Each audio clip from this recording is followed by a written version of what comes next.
ನಮಸ್ಕಾರ, ನಾನು ನವಿತಾ ಜೈನ್. 2026-27ರ ಹೊಸ ಆರ್ಥಿಕ ವರ್ಷ ಆರಂಭ ಆಗ್ತಿದ್ದು, ಹೊಸ ಆರ್ಥಿಕ ವರ್ಷ ಕೇವಲ ಏಪ್ರಿಲ್ 3ರ ದಿನವನ್ನಾಗಿ ಉಳಿದಿಲ್ಲ. ಬದಲಾಗಿ ನಿಮ್ಮ ಆದಾಯ ತೆರಿಗೆ ಹೂಡಿಕೆ ಆಗಿರಬಹುದು, ಐಟಿಆರ್ ಸಲ್ಲಿಕೆಯ ನಿಯಮಗಳಲ್ಲೂ ಭಾರಿ ಬದಲಾವಣೆಗಳನ್ನು ತರಲಿದೆ. ಪ್ರಮುಖವಾಗಿ ಸ್ಯಾಲರಿಡ್ ಎಂಪ್ಲಾಯೀಸ್ ಟೇಕ್ ಹೋಮ್ ಸ್ಯಾಲರಿಯಲ್ಲಿ ಈ ಬದಲಾವಣೆಗಳು ನೇರ ಪರಿಣಾಮ ಬೀರುತ್ತೆ. ಹಲವಾರು ಪ್ರಮುಖ ಹಣಕಾಸು ಮತ್ತು ಬ್ಯಾಂಕಿಂಗ್ ನಿಯಮಗಳು ಏಪ್ರಿಲ್ 1ರಿಂದನೇ ಜಾರಿಗೆ ಬರಲಿದೆ. ವೇತನ ಪಡೆಯುವ ಉದ್ಯೋಗಿಗಳಿಗೆ ಕೊಡಲಾಗುವ ಪ್ರಮಾಣಿತ ಕಡಿತದ ಮಿತಿಯನ್ನ 50,000ದಿಂದ 75,000 ರೂಪಾಯಿಗೆ ಏರಿಕೆ ಮಾಡಲಾಗಿದೆ.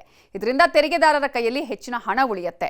ಇನ್ನು ಐಟಿಆರ್ ಸಲ್ಲಿಕೆಯ ಅಂತಿಮ ಗಡುವನ್ನು ಆಗಸ್ಟ್ 31ರವರೆಗೆ ವಿಸ್ತರಿಸಿರುವುದು ತೆರಿಗೆದಾರರಿಗೆ ನಿರಾಳ ತಂದಿದೆ. ಆದರೆ ಎಚ್ಎಆರ್ಎ ನಿಯಮಗಳು ಇನ್ನು ಮುಂದೆ ಹೆಚ್ಚು ಕಟ್ಟುನಿಟ್ಟಾಗಿರಲಿದೆ. ಮಾತ್ರ ಅಲ್ಲ, ಬ್ಯಾಂಕಿಂಗ್ ವಲಯದಲ್ಲಿಯೂ ಕೆಲವು ಬದಲಾವಣೆ ಆಗ್ತಾ ಇದ್ದು, ತಿಂಗಳಿಗೆ ಗರಿಷ್ಠ 5 ಬಾರಿ ಮಾತ್ರ ಉಚಿತವಾಗಿ ಎಟಿಎಂನಿಂದ ನೀವು ಹಣ ಪಡೆಯಬಹುದು.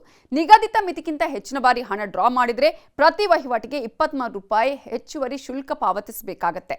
ಅಲ್ಲದೆ ನಿಮ್ಮ ಡೆಬಿಟ್ ಕಾರ್ಡ್ನ ಮಾದರಿಗೆ ಅನುಗುಣವಾಗಿ ಪ್ರತಿದಿನದ ಹಣ ವಿತ್ಡ್ರಾ ಮಿತಿಯಲ್ಲಿ ವ್ಯತ್ಯಾಸ ಆಗುತ್ತೆ.